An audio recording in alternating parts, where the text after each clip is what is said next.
Okay guys, Goodbye. saya nak cuci tangan saya dan menyanyi anak-anak buah. Didi tu letak arah kabel kuning geram pula. Okay, bye bye semua. Terima kasih yang dah beli Belova. Kalau Didi tak buat live, korang masih boleh order lagi. Korang tekan je dekat TikTok shop. Okay, tahu 10 orang tengah beli tu Didi. Ya Allah, ya ke? Masya Allah, terima kasih. Terima kasih. Saya kenyang ni, saya kenyang. Farida Hamid. Tadi ada beli kan? Farida Hamid. Agar-agar betul. Nabila keluar sebab Mana si ni? Obor-obor enggak ba. Kena bobor ba ni? Tadi tengok drama saya Manjat Jawa. Agal-agal ba ini? Umpai laut betul. Korang sambil-sambil Didi makan ya. Soalnya Didi tengah jual lipstick tau. Didi buat live ni Didi tengah jual lipstick. Kau tekan lah beg kuning ke? Terima kasih yang dah support Belova, yang dah repeat order banyak kali. Saya appreciate sangat. Terima kasih dah support produk kakak saya.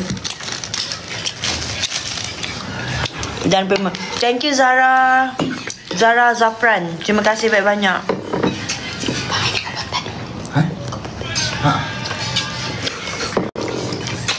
enggak. Semalam saya cuba untuk merebus agar-agar. Tengok pakcik saya pun gelakkan saya. Pak Uda gelakkan. Saya rebus tak sampai 5 minit. Lepas tu saya cakap, kenapa keras? Rupanya guys, kalau nak rebus, kena rebus lama sikit. Tunggu sampai warna dia bertukar jadi macam clear tu. Mana hijau-hijau tu lagi saya makan. Tak tahulah.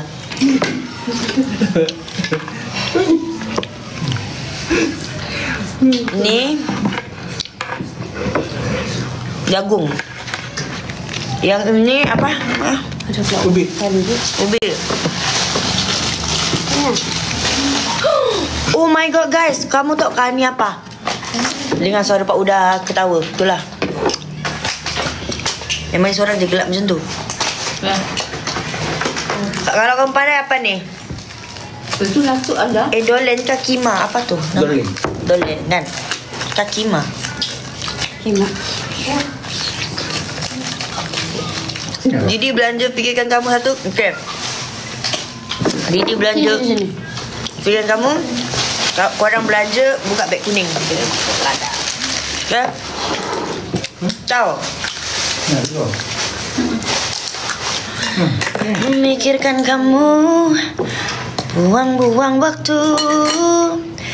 Aku tidak mau lagi pikirkan kamu. Anggap saja itu salah memilihku. Kamu yang belum beruntung dapatkan aku. Ya, kembali kuning. Nyanyi dan ada lagi ke agar-agar? Macam habis sudah ni. Oh itu guys, yang ada tangan ni, tangan makcik saya, tangan dia memang busy. Kalau makannya, tangan dia akan macam Sambal. tangan makcik saya macam tu, dia memang menyelam. Dia memang menyelam sampai makan. So jangan pelik. Tiada sosnya. Adik kau pandai makan doleng tu?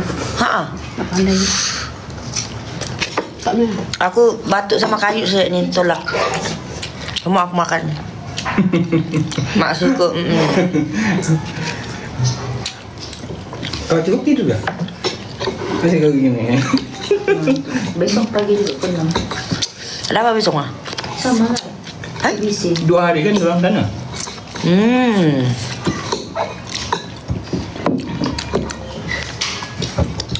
Okay.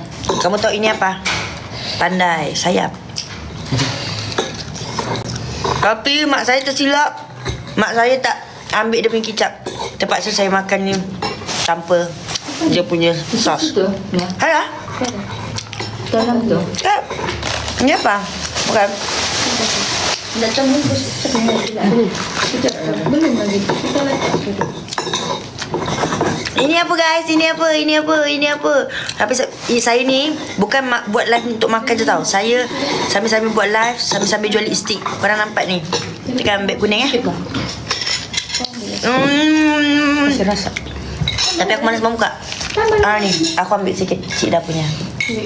Okay. Betul. Putu. Ha, okey. Okey, tapi aku punya. Kau tadi kan? Mana Kak Mia dapat kicap tu? Kami ambil kicap itu. Mau? Ni lah, jangan dari situ lah. Sini lah. Kenapa? Tempat tu, Ben. Oh. Mau. Thank you. Sorry ada suami isteri bergaduh depan saya. Makcik saya pula tengah busy makan. Memang keluarga saya memang kalau saya buat live memang dia akan sedikit kecoh. Kalau saya tak buat live semua senyap. Nasi goreng putu. Nasi goreng putu. Nasi goreng putu. Kasih goreng putu tu lagi sedap bilangnya. Boleh kah? Tak tahu. Tak pernah pula kita buat. Oh, maksudnya kasih garing keras-keras lagi.